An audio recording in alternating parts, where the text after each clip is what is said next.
이번에 아덱스 때도 KF-21이 이제 시범 비행을 선보였는데 전에보다 훨씬 다이나믹한 기동을 선보였죠. 그만큼 개발이 순탄하게 되고 있다. 어디선가 입질이 오고 있다는 거죠. 벌써부터 막 러브콜 많이 들어오는. 그러니까 해외에서 그 정도만 하면 우리가 좀 살 수 있을 것 같은데라는 입질이 이제 온다라는 거죠.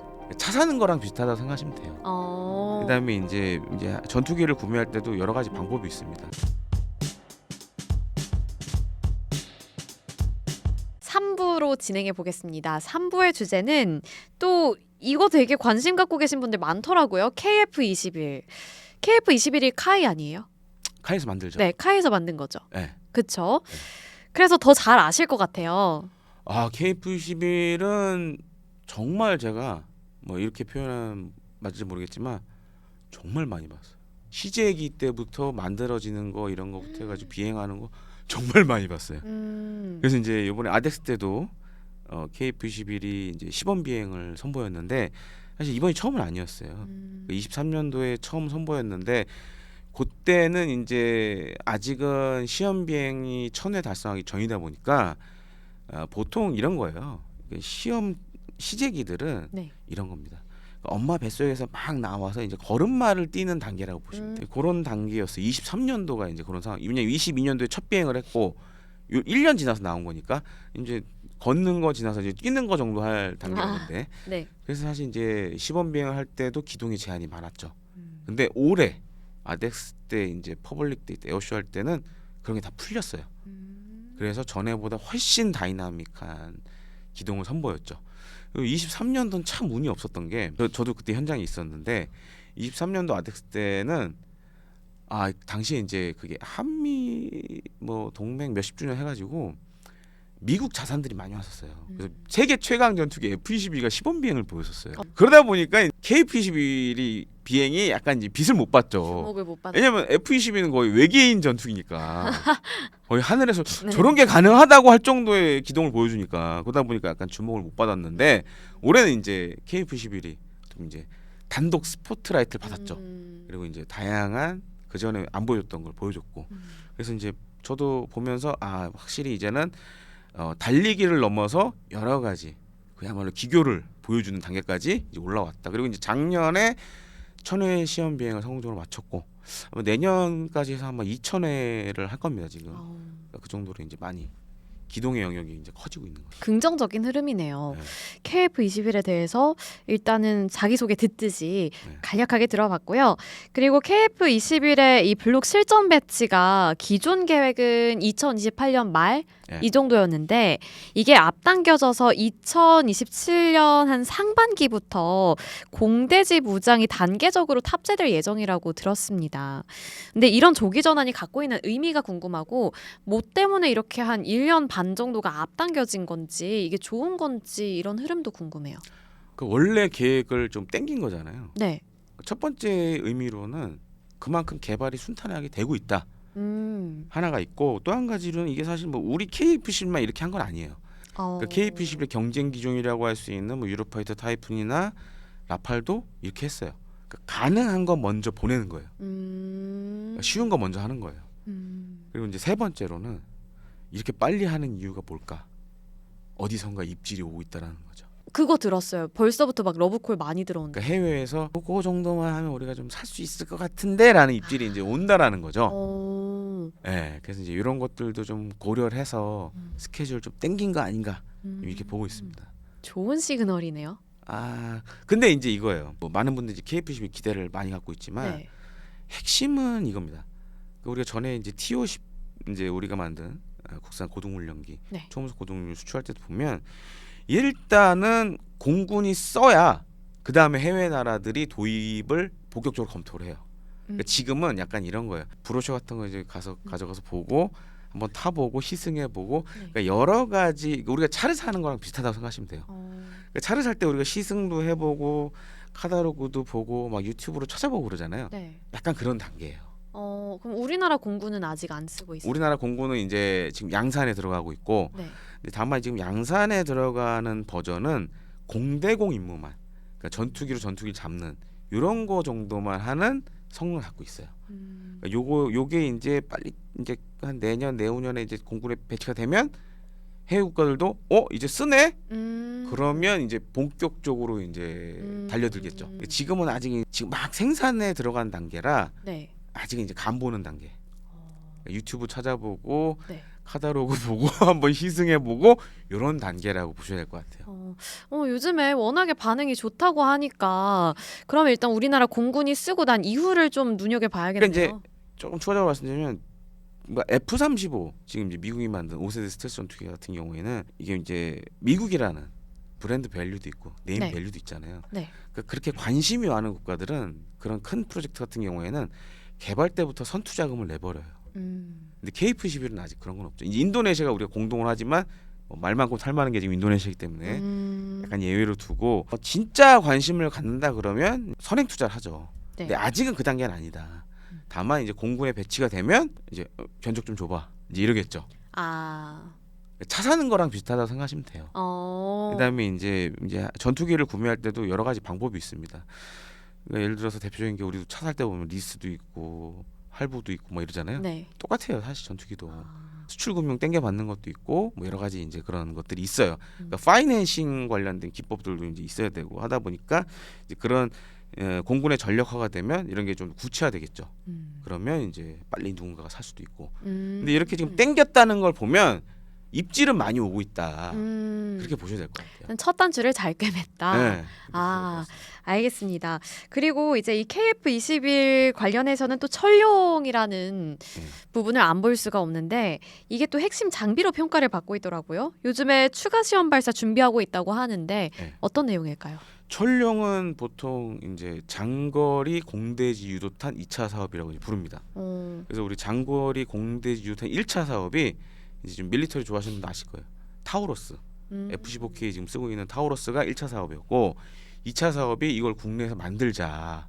그래서 이제 국내에서 개발한 게 지금 천룡이에요. 요거는 이제 KF-21의 핵심 무장 중에 하나입니다. 네. 그래서 공중에서 지상에 있는 지상 깊숙이 있는 목표물을 때리는 그런 미사일인데 지금 잘 순조롭게 돼가고 있어요. 그래서 이제 몇 달 전에 공중에서 투하하는 실험을 해봤고 아마 이어서 여러 가지 테스트들이 이제 진행이 되려고 그래요.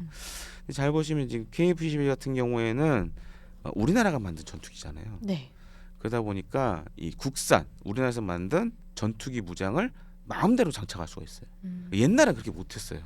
왜냐하면 우리나라 공군이 보면 지금 다 미국산 전투기, 뭐 F-15K, KF-16 이거 다 미국산이잖아요. 여기에 이제 국산 무장을 달려고 그러면 절차가 복잡해요. 미국 정부 허가 받아야 되지, 그다음에 제작사가 오케이 해줘야 되지, 그럼 이걸 또 붙여야 됩니다.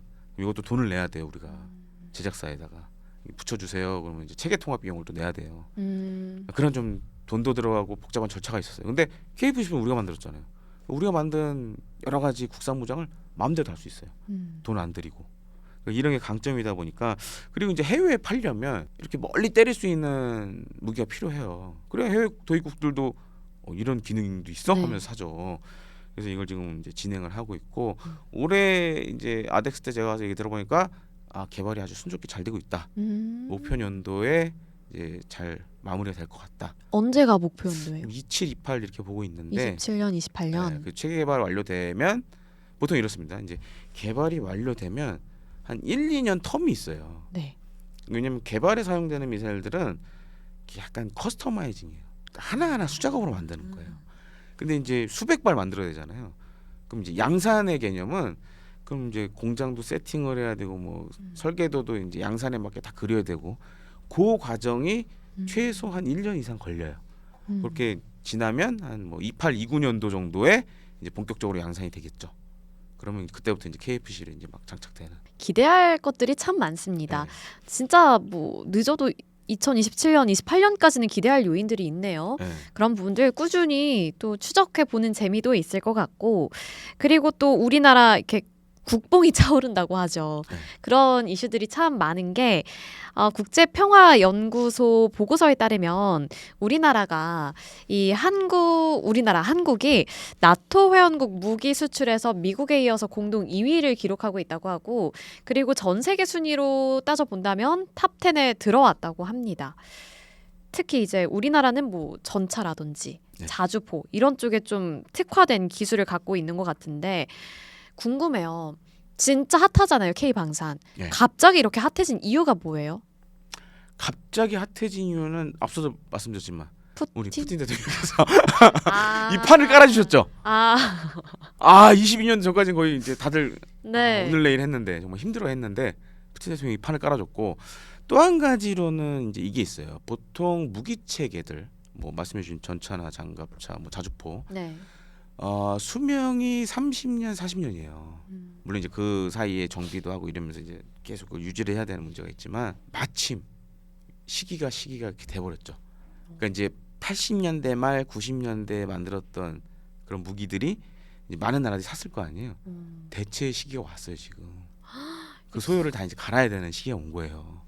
온 우주의 힘이 지금 우주가 도와주는 거 아니에요? 이 그렇죠. 정도면? 원기욕이 모아지고 있는 거죠 지금. 그래가지고 네.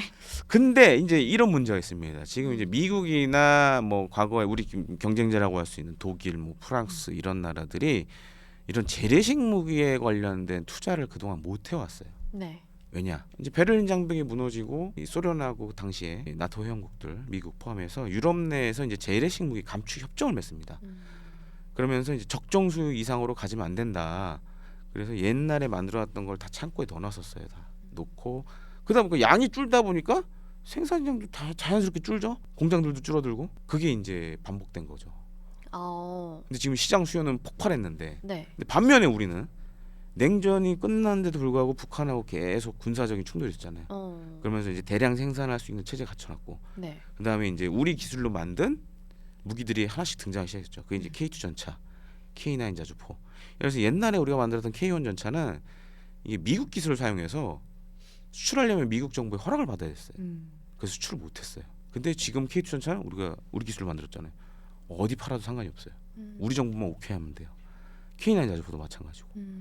그다음에 지금 전차 자주포 수명 다 돼가는데 바꿀 게 찾아보니까 독일의 레오파드 2는 지금 새로 만들려면 시간이 너무 많이 걸리고 미국의 M1A2도 마찬가지. M1A2는 어떻게 만드냐면 새로 만드는 것보단 창고에 있는 걸 빼다가 재생해서 성능 개량해서 이렇게 팔아요. 그럼 생각해보세요. 아무리 중고차 뜯고 새로 한다 그래도 차체 수명은 한계가 있는 거죠. 그렇죠. 새 거라고는 하지만 그런 문제가 있는 거죠. 그리고 비싸고 그리고 또 한 가지로는 제때 못 받아. 얘를 원하는 시기가 있을 거 아니에요. 네. 이때까지 주세요.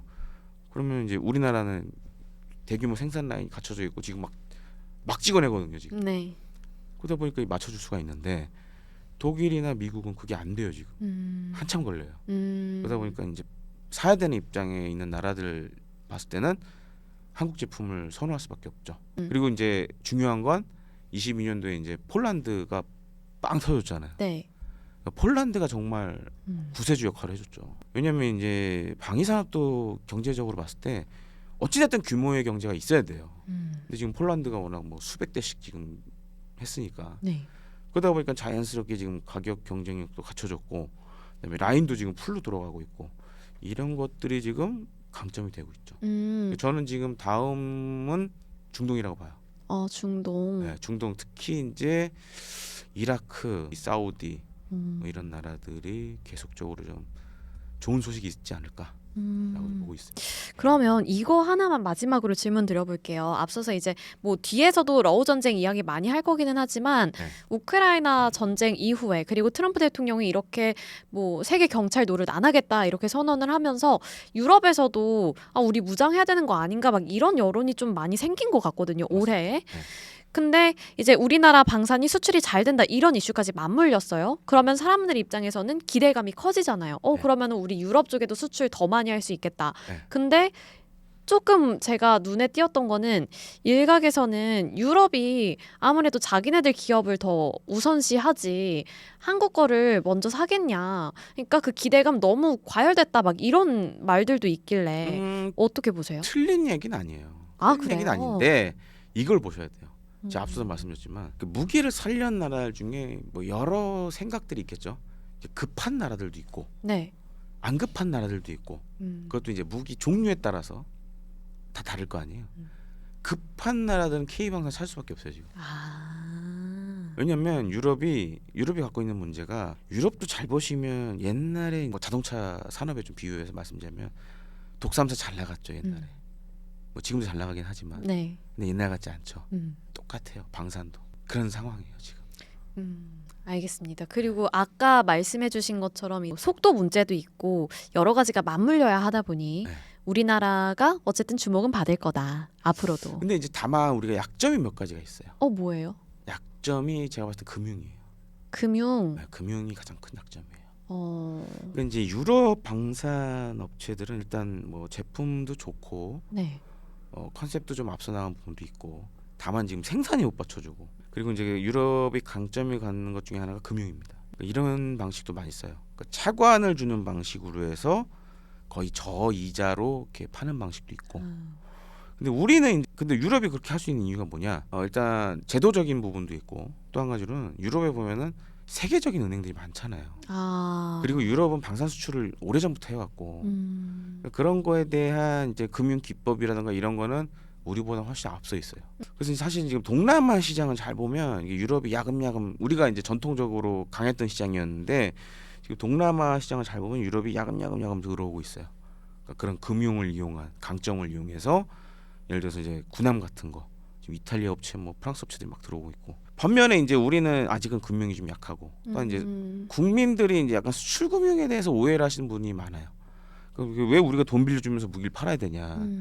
근데 이게 우리가 수출 금융 지원할 때 보통 해당 국가에 대한 신용도를 보겠죠. 네. 그래서 거기에 맞춰서 다 사실 하는 거거든요. 그러니까 유럽은 사실 그런 걸 많이 하고 있고, 그래서 이런 것만 좀 보충이 되면 오히려 지금보다 더 잘 나갈 수 있어요.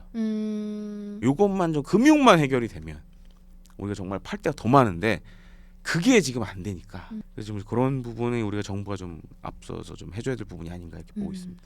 네, 우리나라 방산 쪽에 이제 물이 제대로 들어오기 시작했으니까 노를 또 제대로 저었으면 좋겠다는 그런 마음으로 맞춰보도록 하겠습니다. 저희 이제 마지막 4부 남아 있는데요. 앞서서 계속해서 말씀드렸죠. 저희 뒤에 가서 러우 전쟁 이야기 할 겁니다. 여러 번 언급을 해드렸는데 러우 전쟁에 대해서 이야기를 나눠볼게요.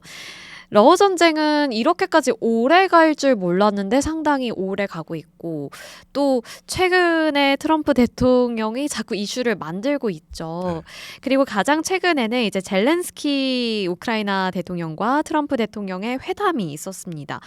이거에 대해서 어떻게 생각하세요? 지금 저 막 그런 것도 봤거든요.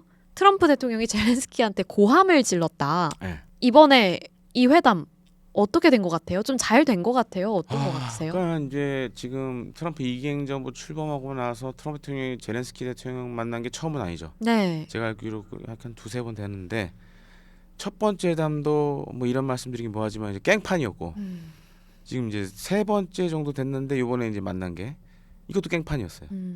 지금 약간 트럼프 대통령이 이 러우 전쟁 관련돼서 이제 대선 기간마다 내가 전화 몇 통하면 다 끝낼 수 있다라고 했는데 네. 뜻대로 안 풀리죠 지금. 저는 예상했지만 잘 안 될 거라고 예상을 했는데 역시나 잘 안 되고 있죠.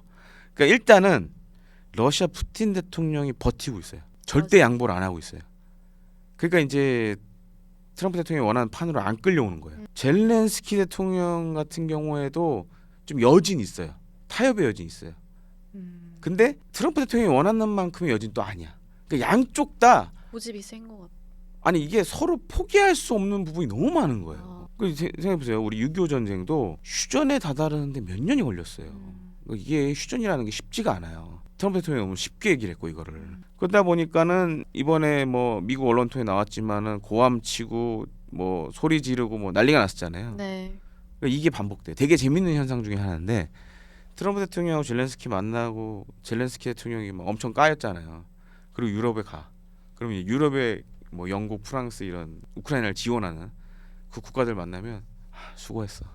우리가 더 줄게. 뭔가 더 줘. 이번에도 마찬가지였어요. 이번에도 우리가 더 지원해줄게. 이런 분위기로 바뀌어버린 거예요. 이게 반복되고 있어요. 처음에 만났을 때도 그렇게 대차게 한번 까이고 나서 유럽의 친구들 만나니까 유럽 친구들이 야 걱정하지 마. 우리가 도와줄게. 없는 거 빚을 져서라도 해줄게. 이런 상황이에요 지금. 그러니까 이번에 똑같이 그랬어요. 그러니까 더 쉽지가 않겠네요. 그러니까 이제 이게 유럽의 입장 다르고 미국의 입장 다르고 다 다른 거예요 지금. 네. 이 중재가 쉽지가 않아요. 그러니까 유럽은 예를 들어 이런 겁니다. 2차 세계대전이 발발하게 된 원인 중에 하나를 보면 당시에 영국 체인벌린 수상이 어설픈 중재를 했다가 히틀러가 폴란드 침공해버린 거거든요. 그러니까 유럽이 걱정하는 거예요. 우크라이나 전쟁이 휴전을 바라지만 잘못된 종전은 다음 전쟁을 부를 수 있다. 아, 그러니까 2차 세계대전처럼 어, 히틀러가 폴란드를 침공했던 것처럼 안 그래도 지금 푸틴이 또 다른 전쟁을 일으킨다고 하는 얘기가 많은데 네. 또 그런 일이 벌어질 수 있다. 그럼 유럽의 국가들 입장에서 봤을 때는 우크라이나 전쟁이 장기전으로 가는 게 더 좋은 거죠. 왜냐면 러시아가 여기에만 매몰될 수 있도록 만들어주는 게 그게 좋은 거고, 미국 트럼프 대통령 입장에서는 자기가 말 꺼내놓은 게 있으니까 그러니까 이제 자꾸 중재하려고 그러고, 러시아 푸틴도 같은 생각이에요. 물러날 수 없다. 그러니까 지금 푸틴이 갖는 공포 중에 하나가 그거예요. 자, 우리가 이제 소련이 무너지는 걸 한번 봐야 돼요. 소련이 어찌됐든 이제 베를린 장벽 무너지고 동서행정이 붕괴되는 과정에서 아프간 전쟁이 있었단 말이에요. 아프간 전쟁도 사실 이 냉전 종식에 큰 영향을 줬어요. 근데 결과가 뭐였냐? 소련이 없어졌어요. 제가 지금 걱정하는 것 중에 하나가 뭐냐면, 러우 전쟁이 종전을 끝났을 경우에 네. 지금 러시아가 잘못하면 없어질 수가 있어요. 어떤 관점에서요? 잘 보세요. 지금 러시아 경제 엉망이죠. 네. 대외적으로도 엉망이죠. 아마 이제 전쟁이 종전되면 지금 이게 눌려져 있는 것들이 한꺼번에 폭발할 수가 있어요. 이렇게 되면 잘못하면 러시아가 다른 이름으로 바뀔 수가 있어요. 제일 걱정되는 건 그거예요. 지금 종전됐을 경우에. 그러니까 푸틴은 알죠. 왜냐하면 그걸 당해봤으니까, 겪어본 세대니까. 그래서 제가 친한, 지금 이제 연락 잘 안 하는데, 한국에 이제 러시아 특파원으로 나와 계신 분이 있어요. 러시아 분인데 이제 서울대에서 공부를 오래 하신 분인데 한국어 진짜 잘하세요. 그 형, 저보다 형인데 그 형이 그 얘기를 해요. 한국 사람들 저녁에 이제 같이 밥 먹었는데 한국 사람들 맨날 어렵다고 장사 안 된다고 하는데, 내가 어렸을 때 그때 이제 소련이 무너졌을 때 그땐 진짜 밥 먹기도 힘들었다. 그런 소련의 붕괴를 겪어본 세대들은 그게 공포로 다가올 수밖에 없는 거죠. 그런 얘기를 실제로 전 들었거든요. 그러니까 이게 러우 전쟁이 종전된다라는 건 러시아 입장에서는 잘못하면 지금의 러시아가 없을 수도 있다라는 거예요. 그게 푸틴도 그 속마음이 있는 거죠. 그게. 그러니까 이거를 이렇게 단순하게 끝낼 수 없는 문제인 그렇죠. 거고. 또 한 가지로는 지금 어찌 됐든 간에 양쪽 다 엄청난 피를 흘려가면서 지금 땅을 야금야금 먹어가고 있는 거 아니에요. 네. 근데 이제 휴전 협상을 하다 보면 뭔가를 포기해야 돼요. 이게 말처럼 쉽지가 않아요. 우리도 이 지금 이 군사분계선 선 긋는 거 그렇게 쉬운 게 아니었습니다. 말처럼 선 긋는다라는 게 쉬운 게 아니에요. 그 영화 고지전 보시면 아시듯이 그렇게 미친 듯이 싸워서 얻어낸 결과들이거든요. 그러니까 이게 양쪽 다 쉽지 않다. 그러면 트럼프랑 젤렌스키 대통령이 이번에 만나고 나서 네. 여론은 어떻게 형성되고 있나요? 젤렌스키 대통령에 대해서. 그러니까 젤렌스키 대통령은 이제 그렇게 워싱턴에서 상처를 받고 유럽을 갔더니, 친구들이 야, 다 봤어, 우리가 고생 많이 한다, 더 지원해줄게. 그리고 최근에 이제 우크라이나가 스웨덴이 만든 전투기가 있어요. 그리펜이라고. 네. 그리펜 이 전투기를 한 100대 150대 사겠다. 근데 그게 더 골 때리는 게 뭐냐면, 지금 이제 유럽에 묶여 있는 러시아 자산들이 있어요. 그 지금 우크라이나가 당장 돈이 없잖아요. 네. 물론 이제 유럽 여러 나라들이 지원해주고 있는데, 그 유럽 여러 나라들이 지원해주는 금액 중에 상당 부분이 그거예요. 유럽에 동결된 러시아 자산들이 있어요. 그게 뭐 수십조에 달합니다. 거기서 이자 수익을 빼서 주는 거예요. 지금 아. 각 은행과 증권에 물려 있는 게 있어요. 다 그렇게 지금 지원해주고 있어요. 그럼 유럽 입장에서 봤을 때 내 돈 아니잖아요. 러시아 돈이잖아요. 그렇게 지원해주면 돼 계속. 그럼 장기전으로 가는 거예요, 계속. 그런 내막이. 네, 그래서 지금 이제 젤렌스키 대통령이 워싱턴 한번 깨지고 유럽 가서 지금 한 게 뭐냐면, 스웨덴에서 전투기 한 150대 지금 구매하는 거 했고, 그다음에 독일에서 살 거다. 뭐 장갑 사서 더 살 거다. 장기전으로 계속 가면 이제 그렇게 되는 거예요. 반면 이제 러시아는 입장이 심각하고 경제 안 좋죠 지금. 네. 루블한 휴지 조각이 되고 있죠. 그러니까 지금 전시 경제 체제예요. 러시아는. 그래서 특정 산업만 호황이에요. 방위 산업. 거기만 호황이고 다른 건 다 엉망이에요 지금. 그리고 지금 이제 러우 전쟁 터지면서 러시아가 각종 경제 제재 받고 있습니다. 그래서 국제 금융망에서 퇴출됐어요 지금. 루블하는 휴지예요 거의.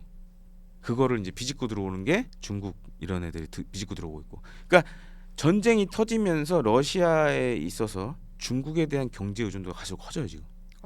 그런 문제가 하나가 있고, 또 한 가지는 최근에 이제 트럼프 대통령이 계속 얘기하는 게 뭐냐면, 야금야금 러시아가 몰래 원유랑 천연가스를 팔고 있거든요. 네. 불법적인 형식으로.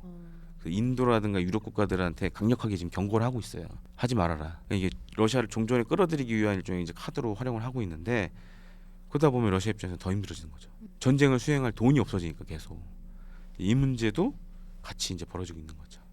그러면 지금 러시아 대신에 중국이 조금씩 비집고 들어오고 있다고 말씀을 해주셨는데 네. 요즘에 미중 갈등 되게 심해지잖아요. 가장 큰 이슈이기도 하고 네. 그럼 한국은 그 사이에서 어떤 전략을 펼치는 게 가장 유리한 걸까요? 아 쉽지 않아요.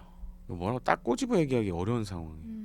근데 분명히 이건 있습니다. 지금 어찌 됐든 미국이나 유럽 여러 나라도 생각하는 건 같은 목적이에요. 하나. 그 이제 중국을 이 국제적인 그 공급망에서 배제를 해야 된다라는 게 핵심이에요.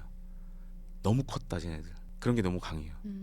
특히 이제 중국이 지금 잘 보시면 아시겠지만 뭐 불과 몇 개월 전 이제 딥시크 충격이 한 번 있었죠. 네. 정말 빠른 속도로 추격을 해오고 있어요. 그 이제 특히 중국은 지금 이제 미국하고 관세 전쟁 벌이고 있잖아요. 보면은 일기 행정부 때랑 달라요. 그래서 저도 이제 베이징이나 뭐 여러 군데 왔다 갔다 해보면 느껴져요. 그게 준비를 참 많이 해왔다 얘네들이. 그러니까 일기 행정부 때 한번 당해봤으니까 그때부터 바이든 행정부 시절에 준비를 쫙 해왔어요. 그리고 이기 행정부 때 이제 관세 막 때리니까 그래 해볼 테면 해봐 그런 시기예요 지금. 그러니까 대표적인 예가 지금 대두 수입 얘기 나오잖아요. 네. 지금. 미국에서 난리가 났잖아요. 네. 저도 중국에서 한 5년 넘게 이제 살아봤지만 중국에서 이제 중요한 몇 가지 필수 품목들이 있어요. 그 중에 하나가 식용유예요. 돼지고기, 쌀, 식용유 뭐 이런 것들이 있어요. 네. 우리나라 보통 이제 쌀 많이 치는데 거기는 한 3개, 4개 됩니다. 돼지고기도 들어가요. 거기 안에. 식용유도 들어가야 돼요. 왜냐? 중국 음식 다 볶아 먹거든. 그러니까 식용유 없으면 음식이 안 되거든. 그래서 사실 이제 그동안 중국이 미국에서 대두 수입을 많이 해왔죠. 그리고 이제 중국 내에서 또 대두를 많이 기르고 있고. 근데 이제 그걸 다변화한 거예요. 그래서 아르헨티나, 브라질 같은 나라에서 대두 수입을 해오고 있고. 그러다 보니까 이제 전통적으로 트럼프 대통령을 지지했던 미국의 농가들, 특히 이제 대두 농사 많이 짓는 사람들이 이제 난리가 난 거죠. 트럼프 대통령도 이제 발등에 불이 떨어졌고. 근데도 중국이 됐어 안 해. 이제 이런 식으로 나오고 있고. 또 한 가지로는 사실 이게 이제 좀 경제 관심 있는 분들 많이 아실 거예요. 옛날에 이제 중국이 이제 대미 무역 의존도가 높았잖아요. 그리고 무역 항상 흑자를 거두었고. 근데 이걸 어떻게 상쇄해 왔냐? 미국산 항공기, 예를 들어서 이제 보잉사가 만든 여객기를 산다거나, 그다음에 더 중요한 거는 미국 국채 매입을 많이 해줬단 말이에요. 미국이 빚을 질 수 있는 걸 많이 해줬어요. 지금 안 해요.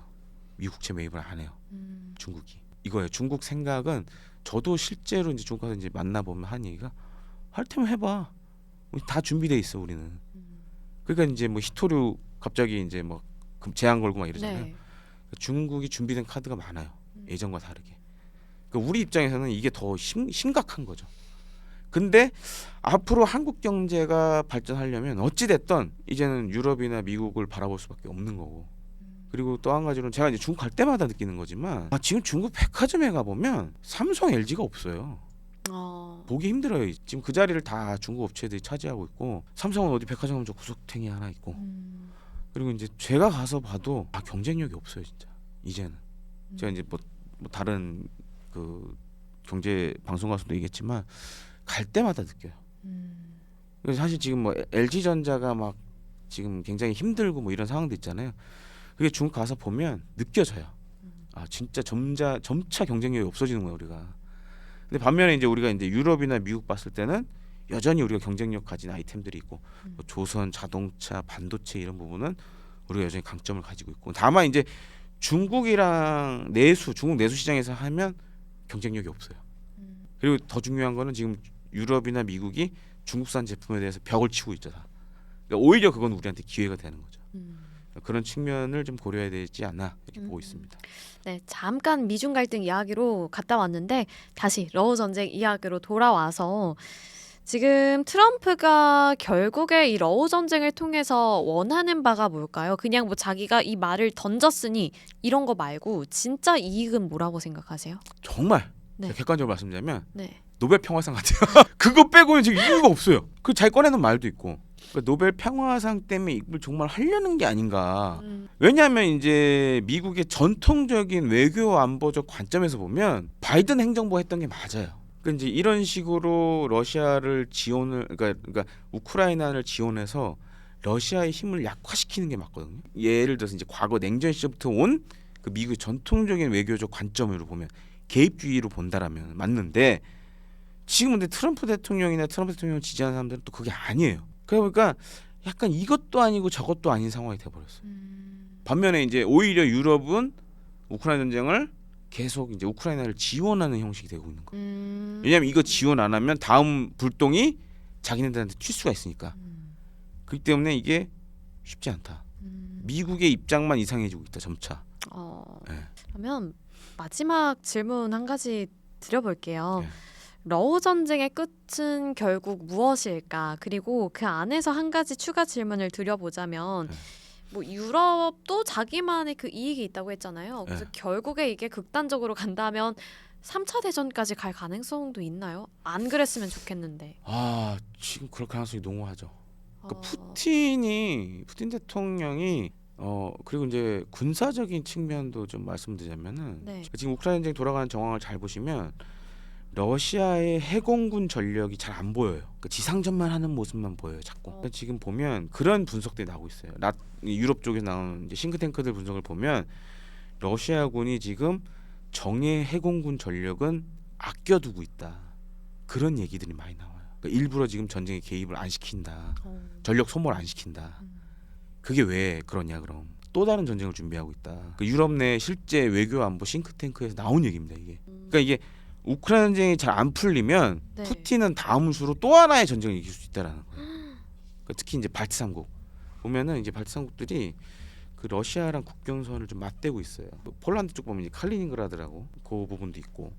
그래서 이쪽에서 한번 뭐가 더 일어날 가능성이 있다. 그래서 최근에 우리가 이제 주목해서 봐야 될 기사가 하나 있어요. K 방송 관련돼서. 어떤 건가요? 최근에 에스토니아 국방장관하고 우리 국방부 장관하고 만났고 그다음에 천무 도입 관련된 MOU를 맺었어요. 최근에 에스토니아 국방장관이 우리나라를 찾았고 그다음에 우리나라에서 만든 다연장 로켓포가 있습니다. 천무라고. 네. 폴란드에도 대규모 수출했고 지금 뭐 사우디아라비아, UAE 뭐 여러 나라들이 지금 관심이 있어 사가기도 했고. 근데 에스토니아가 원래 이제 미국에서 하이마스를 들여왔어요. 근데 지금 천무를 또 사겠다는 거예요. 같은 다연장 로켓포인데 천무가 사실 좀 2배 정도 화력이 더 센데 더 사겠다라는 거예요. 근데 지금 이제 러시아가 노리는 발트 3국 중에 하나가 에스토니아예요.